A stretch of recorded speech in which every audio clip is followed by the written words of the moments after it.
raised in fire, always in flame, unseen by the world, a child with no name, a wish to be wanted, a hope to belong, but silenced again by violent blows. Then CASA calls out, you are not alone. They offer a hand and a place to call home. One caring adult can change a young life. The child finds hope and the freedom to smile. Welcome to the third episode of the CASA Red River Podcast, where we talk about everything from rabbits to weddings and all the CASA kids in between. The following was the first podcast interview that I recorded, but I intentionally saved this conversation for July. As we celebrate the 250th birthday of our nation, I couldn't imagine a more fitting guest to represent the spirit of service, sacrifice, and compassion that being a CASA volunteer requires than Claire. Claire is a dedicated CASA volunteer of over 6 years, a retired United States Army soldier, and someone who has spent her life helping others. Whether serving our country in Iraq, supporting relief efforts after Hurricane Katrina, or taking the hand of a fearful child, Claire provides those she serves with strength, compassion, and grace. So please join me for our third episode as Claire shares her journey as a CASA volunteer. In this honest and unfiltered conversation, you will get a clearer picture of what CASA really does. You'll hear about the victories and the heartbreaks, the difficult moments and the deeply rewarding ones. You'll hear the beautiful and the ugly. But perhaps most importantly, I hope you leave understanding that even when a child's story begins in darkness, you can be the one who helps them write a different tomorrow.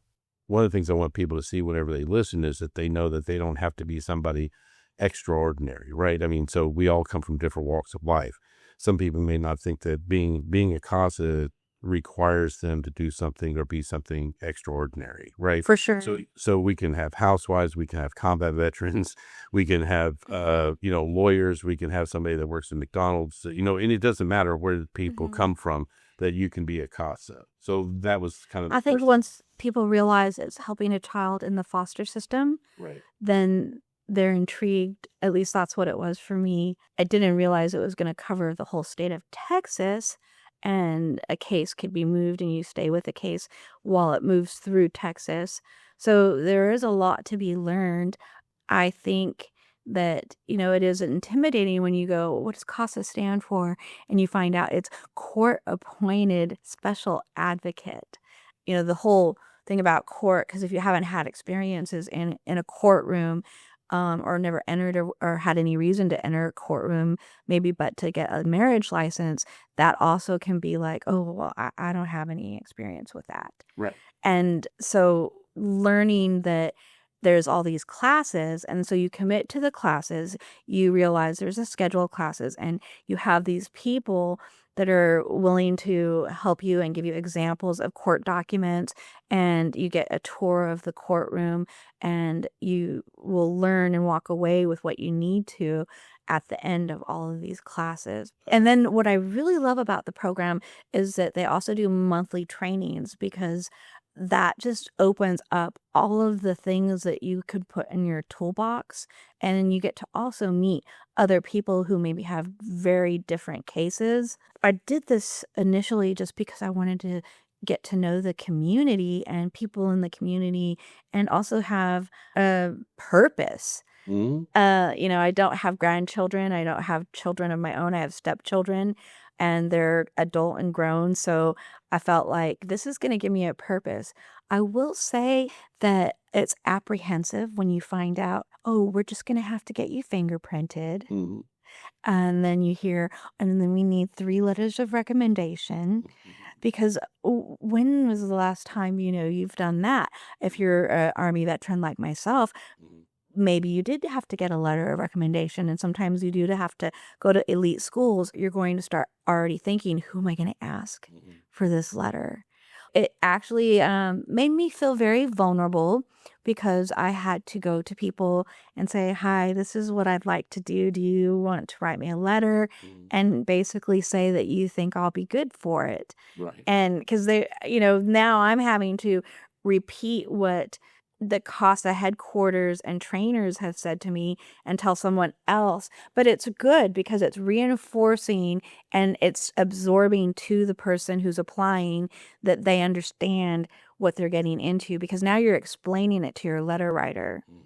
And the letter writer's either going to say, well, I don't think I'd be a good person for that. Because for sure you want to make sure you get a person who's going to write something good. Yeah. At least these aren't sealed letters. Right. Sometimes in college, you have to send it directly to. I think here they let you hand deliver it so you can actually see what's been written about you. Sure. But that I think might kind of make people think, well, this sounds more like a job, and you're not going to pay me. It is a job. I mean, it is a job to a certain degree because there's a commitment that you have to make and there's a goal that you have to reach. I mean, you want to connect with the kid that you're, or the child that you're actually connected to, the one that you're going to go in and take care of and look out for and go to court for. You want to be able to, speak for that child. And you can't do that unless you spend the time talking to them. And that's where it does get scary because you will always want to be liked. And, with children who have experienced trauma, you have to learn to not take it personal if they behave as if they don't like you. Oh, yeah. And so it's scary. Yeah. Definitely. Yeah. And again, you're thinking, well, I'm not going to get paid and I have to drive. But, I have found, and like I said, I started this in 2020. I thought I was going to just do it for a short time. And now it's 2026 and I still currently have a case. Yeah. And I feel as though I get paid. I get paid in other ways. I get to meet people like you, Jason. I get to meet my supervisors. They've taught me so much. And even the children teach me so much. Oh, yeah. The bond between siblings that I've seen, it's just a beautiful thing, because sometimes, even with my own children, sometimes they're dislike each other. Mm-hmm. But when children are removed from a house and they're still together, but they're ripped from their parents, they really grab hold of that sibling and that connection stays really strong. And I've witnessed things like, I try to visit them initially in their homes when they're placed. We'd like to try to place them with family members first if family are willing to take them. But sometimes they're placed with complete strangers. Oh, yeah. And sometimes those strangers may have other children, or the biological family member that they've been placed with may have other children. So it's completely foreign for them. But eventually I try, once they recognize me and know who I am and that I'm a safe person, I try to see them if they're old enough in their school or attend a doctor's appointment or something. And it's so cute. I remember one little girl, I visited her at school and had lunch with her. And while we were having lunch, we did some coloring. I asked her if she liked school. She said no. Yeah, sure. And then I asked her if she had friends, and she was beginning to have friends, which was a beautiful thing too. And then I brought her a little stuffed animal, and she just loved it. And but you know what she said? Do you have one I can give to my sister? Oh. She's always thinking of her sister. Her sister was 7 years old, and she was not much younger, but her sister was like her mother. Mm-hmm. So with these children, oftentimes, if they're coming from a home where they're neglected or parents' priorities are chasing down their addiction or whatever it is, they're neglected. Yeah. And, I think in this case, someone may have said to them, now make sure when I'm gone, you take care of your sister and your brother and do this. So, over the case, that's what makes me keep coming back and staying a CASA, because I start to see the evolution. Seeing this little girl again, later I asked her, do you like school? Yes. Right. So you see them start coming out of their shells. And then her sister, I got to see her stop dropping the role of being mom. Yeah. Because now she realized, I don't have to make sure my baby sister has food. I don't have to make sure her hair is combed. I don't have to make sure that she's gotten bathed. All those things that a mother would normally do. A 7-year-old was doing it for a 5-year-old and a 3-year-old. And it was now her time to finally be a kid. Yeah. And so watching that unfold, I'm addicted to CASA work. Yeah, that's the thing that I always, that's a brilliant and a perfect story, because that's exactly the kind of thing that I really want people to know. And that's like, it works. Yeah, that you're going to works because you're that person that witnesses it, and you can tell the courts what's benefiting them. And when things are not working, for example, if they're not going to therapy, because that is another key component for these children, they've got to be able to go to therapy and talk about what happened to in their house. Yep. To someone else besides, because their sister knows what happens, their brother knows what happens, but it's all secret. Yeah. Because for these children, a lot of times, they're not allowed outside of the home. Right. If parents are creating drugs inside the house or doing drugs inside the house or whatever it is, they're not going to allow those children to have normal interactions with neighbors and even going to school sometimes. I mean, and it's up to the CASA, again, if you can see them outside of their biological placement, it's so important, because the teachers are going to share with you whether they've fallen asleep in class or whether they're being dropped off late every day. And that might happen because, they're being placed with a family member that isn't expecting 3 kids plopped in their life that are barefoot with nothing. And, having conversations with the kids, you ask them, well, do you know why this happened? And I've had children say, it's because I'm bad. Yeah. And you have to ask them, well, who told you that? So sometimes you have to it's an education process. You have to, as a CASA, and as uncomfortable as it may be, it's so important. And you get better the more you do it. And also you get better when you have a great supervisor. I've had wonderful supervisors here at Red River. And they go on to get other jobs sometimes, or they get married. So I have had the experience of working with multiple supervisors, but when they tell me, yes, you're doing the right thing, Claire, or yes, it's your responsibility to see where the child is sleeping, I feel empowered, and I get reminded I have been court appointed. I do have some authority. Even though I'm a volunteer, I can come here unannounced. And, I can also say, well, I can return. I can see that you're busy right now. But you do want to see things in an unannounced kind of manner sometimes and mix it up. Yeah. The thing about being, like, when it comes to being a CASA, you are a court-appointed special advocate, and I take that extremely seriously. The thing that I like most about it is that you trump everyone else. So when it comes down to, if you want to show up to that child's house, on a Saturday at, 3:00 in the afternoon, whenever you want to, you can, and you can ask to see your child, or you can go to the foster home or to the group homes. Yeah, the group homes.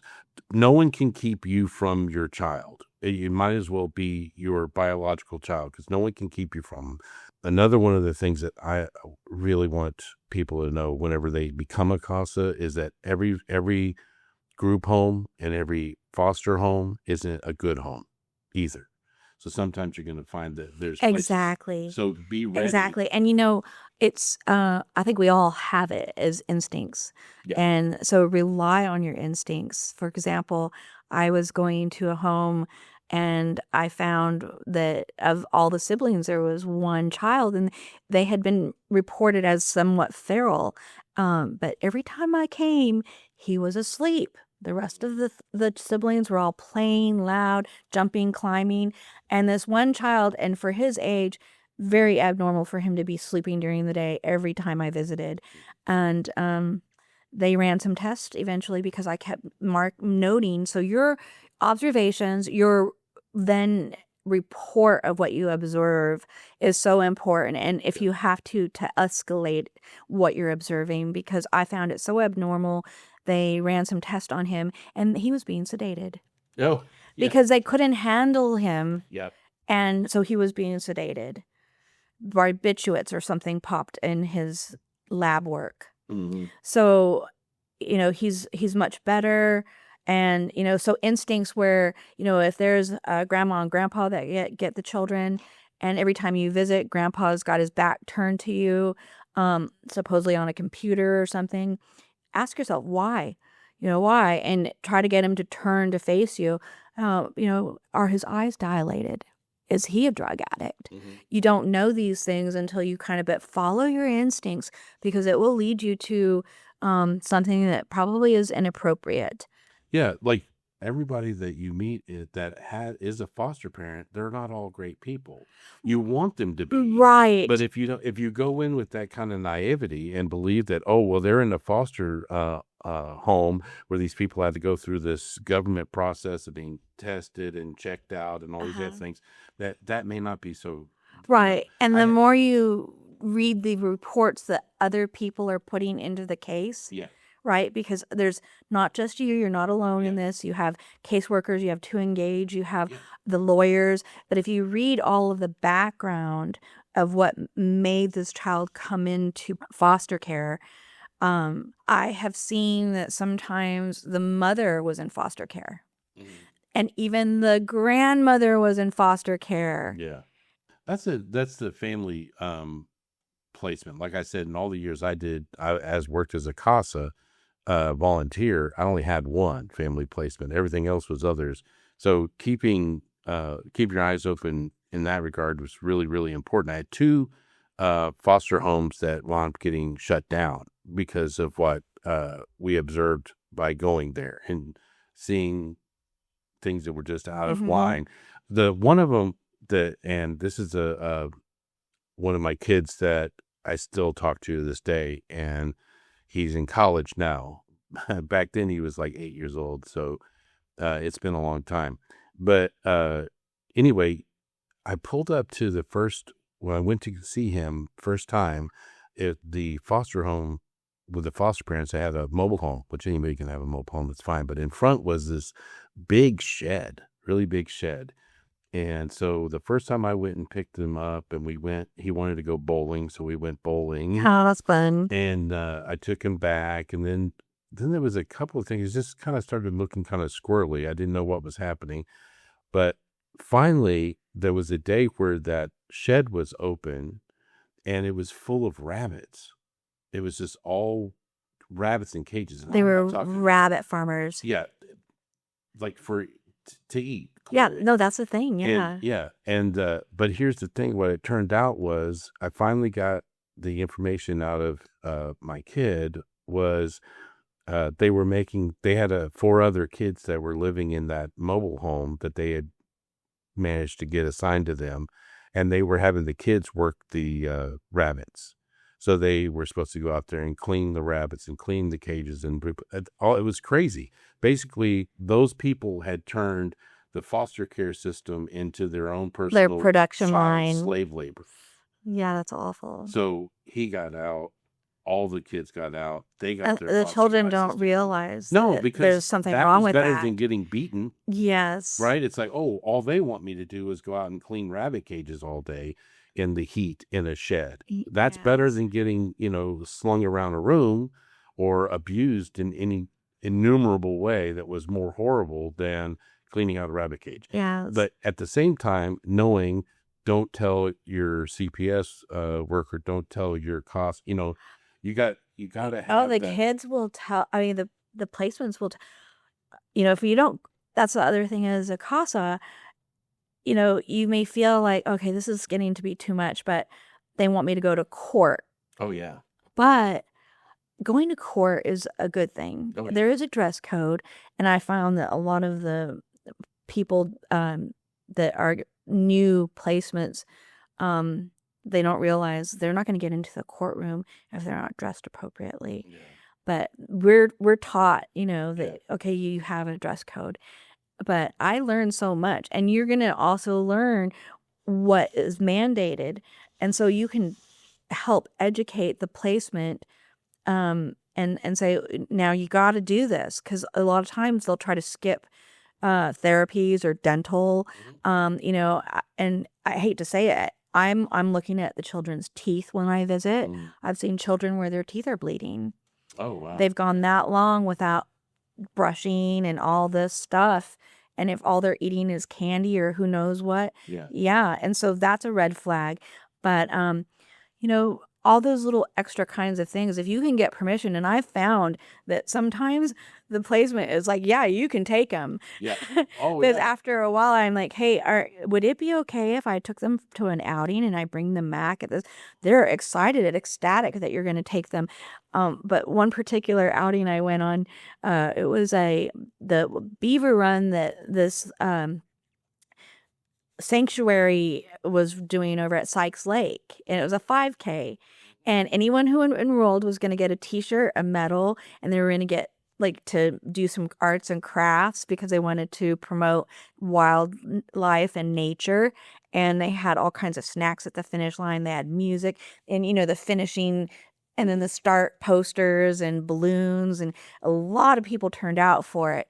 And it was so neat. These two children had never experienced anything like that. When I went to the house to pick them up, their placement was sound asleep. But these children were awake and waiting for me. Right. That's how excited they were. Right.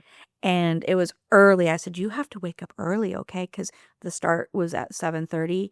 And I wanted to make sure we got there early, got their t-shirts, they had bib numbers. It was the cutest thing ever. And I remember a woman coming running up to us, and she hugged one of my children, and she goes, "What are you doing here?" Because she knew it was his teacher. Oh. And he hugged her back, and he was like, "Oh, you're my teacher. Look at my teacher's here." Yeah, she happened to be there with her own children, but she was in shock because she just knew his history and thought, this is unbelievable. Yeah. And for the first time in his life, the little one surpassed the older one. And what I found out was, even though it was a 5K, that's a big deal if you've never done one for a child. And early in the morning, the cold weather triggered her asthma. Oh. Asthma is very deadly. So I identified exercise-induced asthma by doing an outing with my kiddo. Yeah. And reported it. And but the beautiful thing is they were so excited, and they said to me, "Can we do another one?" Because the medal, that's a big medal around their neck. Right. And he said, "I can't wait to show my mom." And I really broke my heart. Yeah. Because it's because of Mom that he was in this situation. That's another thing. They miss their parents so much. Absolutely. And he wants to see her, and they're not being told when they're going to see her. And so again, you have to stay neutral. And so yeah, that's one of those times when you have to it's like a teeter-totter. Yeah. You're balancing things. You're getting your empathy. Wow. You know what I mean? The connection is still there. Like if somebody did that to one of us as an adult, it's like, good, I'm glad that person's gone. I never have to deal with somebody that beat me till I couldn't walk. But as a child, yeah, you're 7 years old. You've somehow in the ability to love and be resilient is so strong. Yeah.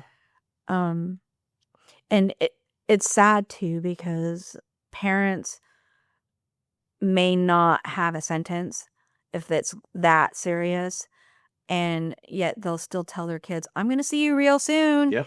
And we have to actually report that also, because the kids are so confused. "I'm going to see my mom tomorrow." Yep. When, as a CASA, that's absolutely 1,000% untrue. Yep. But you can't break their heart.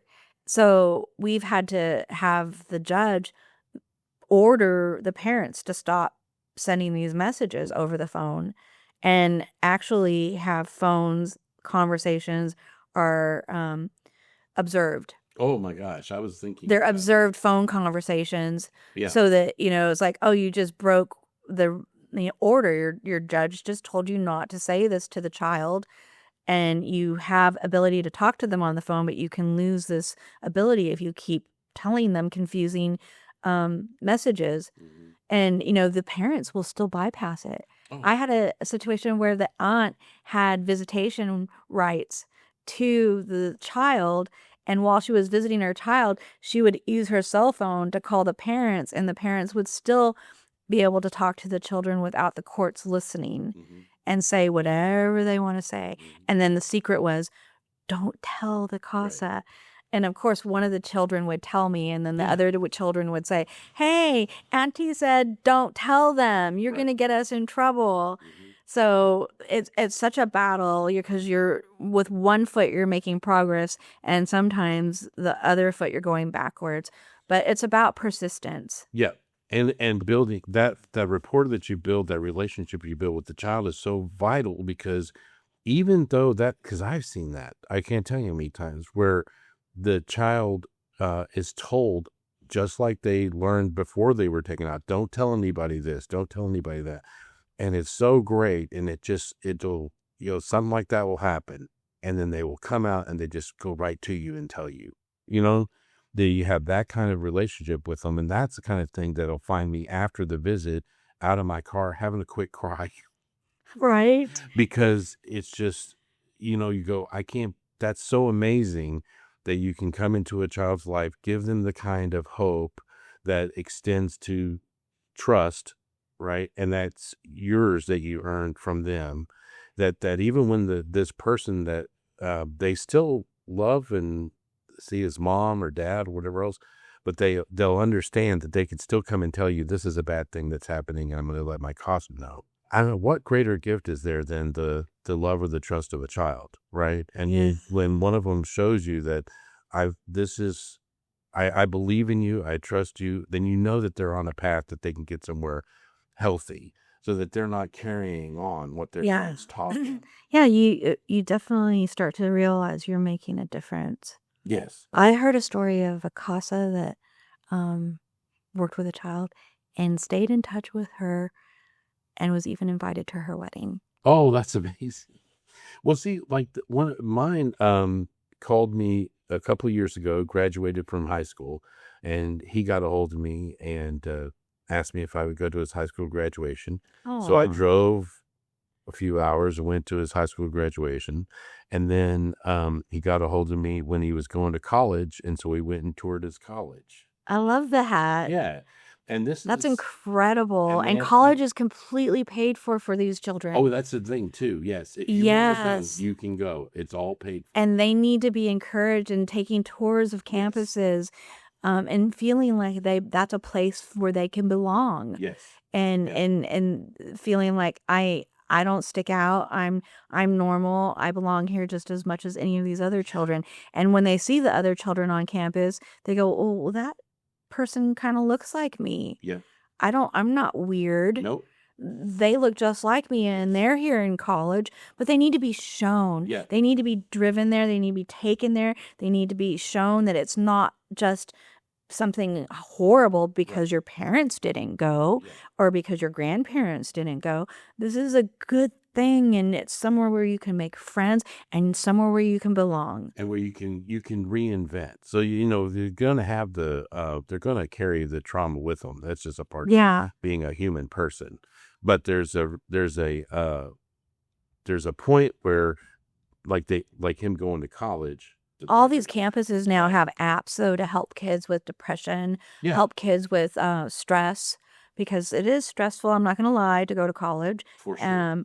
But they have phone apps. They have 24-hour counseling services. Yeah. It's evolved. It's amazing. Yeah. But he can go to college, and he's not different than anyone else. So he's gotten to a point where he realizes there's not a sign over his head saying these things happen to me or this is where I come from. He could be where he wants to be, and he's pursuing that now. And I got to say, and it's not me. Maybe one day he can actually be a CASA and turn it around and explain to another child, look at me now. Look, I'm telling you, in 10 years, there's going to be so many people that know that boy's name.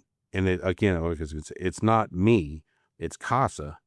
CASA is taking a kid out of a bad place, and instead of just getting cycled through the system, which can be any number of things, it's a support system that never fails. It's never not there. You're a part of your Right. life. You're solid all the time. And every month, I mean, I've been doing this 6 months. Yeah. 6 years, but every month there's more training. Yep. And even if you don't pick up something new for your toolbox during the monthly training, you're like just these events that CASA has. Yeah. Like right now, he's sitting here with you. Yeah. I find that, hey, if I am stuck with my kid and I don't know how to make rapport, hey, I'm going to call Jason and say, like, what should I do? Yeah. Well, that's the thing too. We'll wrap up here a second, but the reality is that being a CASA isn't it's a community. Yes, you're not on your own. And so when you get to those places where you've had a couple of cries in your car because you went to a group home that looks more like something out of Annie, being a CASA isn't all sunshine and butterflies. And so sometimes it's going to get rough, and you'll go to places and you'll see kids that are hurting so much. And as an empathetic person, you're going to hurt with them. And there's not really anybody you can talk to because you can't go out and say, hey, this happened with this boy or this, because it's confidentiality. Yeah. But you need your CASA family to be able to come in and sit down with your supervisor or other CASA volunteers and say, can I just let this go? Can you help me? And then you can, and you'll have a place to put that so you can keep carrying on. Because in the end, what you're sacrificing personally as a CASA is a little bit of your own heart because you're giving it to kids first, and you need to have a place where you can be supported. So that's what CASA helps you do too. So anyway, I just love this place so much. All right. Well, I'll let you go. Okay. It's a wrap. And with that, it is a wrap on this episode, but it's certainly not a wrap on the mission of CASA. The work we do at CASA isn't something that has an ending. As much as I wish it did, the truth is that somewhere, every single day, a child is experiencing abuse or neglect. I wish we lived in a world where children never had to endure mental, emotional, or physical abuse, but we don't.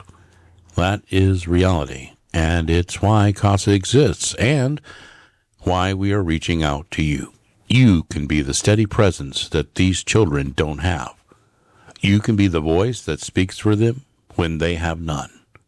You can bring hope where there was fear, stability where there was chaos, and love where there was hurt. The impact of one caring adult can echo through an entire lifetime.